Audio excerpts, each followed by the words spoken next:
My name's Paddy Eason. I work with a company called Nvizible Visual Effects.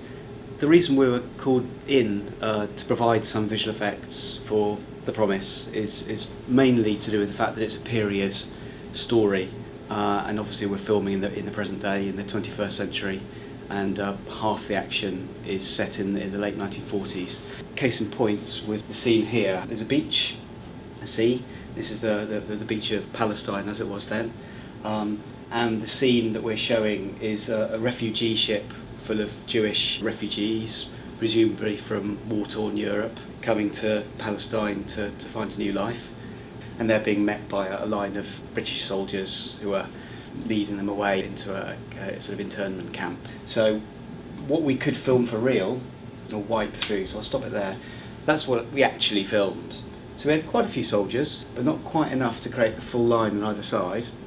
And we had quite a few extras who were able to go out a certain distance into the water. It was quite a wavy day, quite windy, quite cold, surprisingly. That needed to look like kind of 3 times as many extras and, you know, quite a few more soldiers. So I played that through here. You can see that line wiped through across, and it just puts on extra soldiers left and right. And then you see we've got refugees going in the sea all the way out, several hundred yards out into the water. There was no way we could have filmed that for real.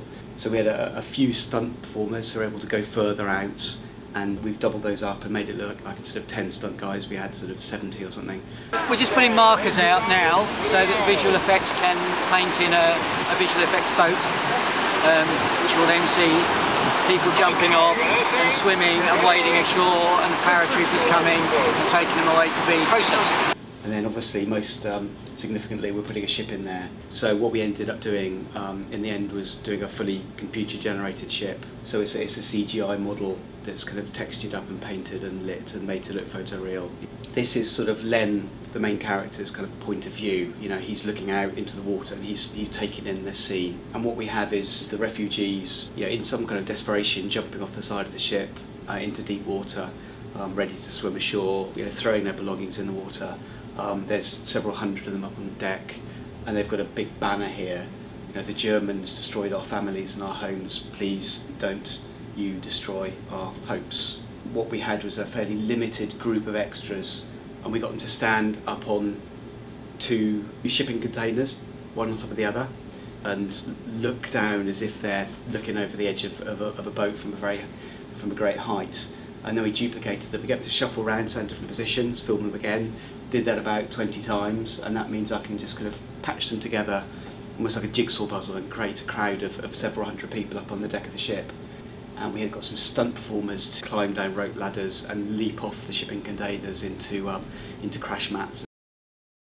The King David Hotel was from our earliest view of the script, clearly something that was a visual effects challenge. The hotel is there now. You know, it was built in the 30s, I believe. A fairly large chunk of it was blown up by terrorists. That's very well covered in period photographs, so we knew exactly what it should look like. But the hotel was rebuilt and put back together perfectly, so nowadays you can go there and you would never know.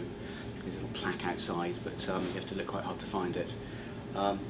So what we did was we visited the place as it is now and took lots and lots of reference photographs. We looked at those period photographs of the real event, and we did more or less what's called a map painting, which is a traditional technique where, you know, in the old days an artist would actually paint on canvas or possibly on a sheet of glass what we should see, and superimpose that on the photography of the rest of the scene, the actors and so on. We do more or less the same thing here. So if I just play this through, this is the final shot where we see the soldiers climbing up onto the pile of rubble to help pull out bodies and see if there's any survivors and so on. And we see the inside of the hotel revealed there. That's what we actually filmed. So the art department made a fairly large set, which is a big pile of rubble. There's a big kind of set of platforms underneath to hold up all these blocks of polystyrene and stone and dust and general demolition. Bit of a blue screen there behind. You can see here in shot we have the guy with the microphone. It didn't matter because he's going to be, all this blue screen area is going to be replaced anyway. This encompasses all the actual actors that are moving around and doing stuff.